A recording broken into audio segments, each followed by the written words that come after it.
Tout de suite, l'économie avec Johanna Citrux ce matin. Bonjour Johanna. Bonjour Pauline. On va faire d'abord un point sur les marchés financiers. Ça a ouvert en Europe, légère baisse. Oui, légère baisse, mais proche de l'équilibre tout de même.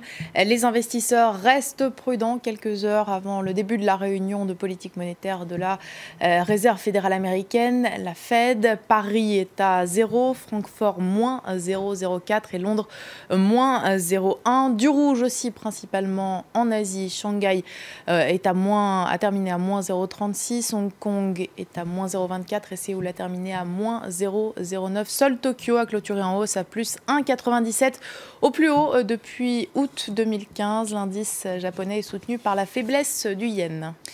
La Chine, on y était à l'instant. La Chambre de commerce de l'Union européenne en Chine réclame des actes concrets pour ouvrir l'accès au marché chinois. Alors que ces derniers mois, le président Xi Jinping a multiplié les promesses d'ouverture, les actes se font toujours attendre.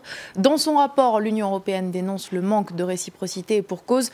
Par exemple, en 2016, les investissements chinois en Europe ont augmenté de près de 80% pour atteindre 35 milliards d'euros, alors que l'inverse, les investissements européens en Chine, eux, ne dépassent pas les 5 milliards. On en parlait dans le journal, c'est l'Assemblée générale de l'ONU cette semaine à New York et Donald Trump veut réformer ce vieux machin, comme l'appelait le général de Gaulle.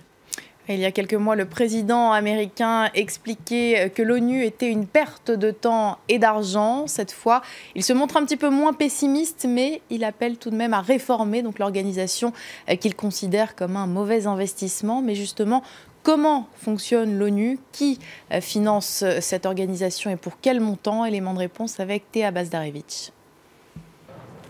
L'ONU dispose de plusieurs budgets. Un général d'abord, financé par les contributions obligatoires des 193 États membres.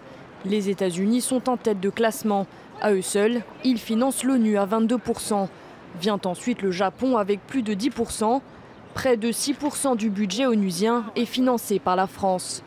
De l'argent qui sert à payer le personnel, les équipements d'infrastructure et les activités régulières de l'ONU. Mais pour les opérations de maintien de la paix, un compte spécial est mis en place. Là encore, les États-Unis sont les plus gros contributeurs avec plus de 28% de la somme globale. La Chine est deuxième, suivie du Japon. La France se classe en 5e position.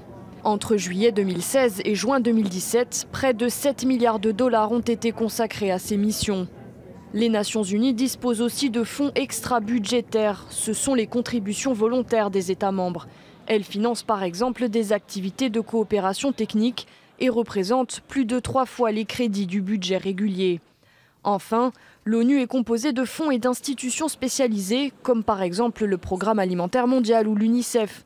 Elles font partie de ce qu'on appelle la famille onusienne, mais disposent de leur propre budget, versé pour l'essentiel par des gouvernements, mais aussi par des particuliers.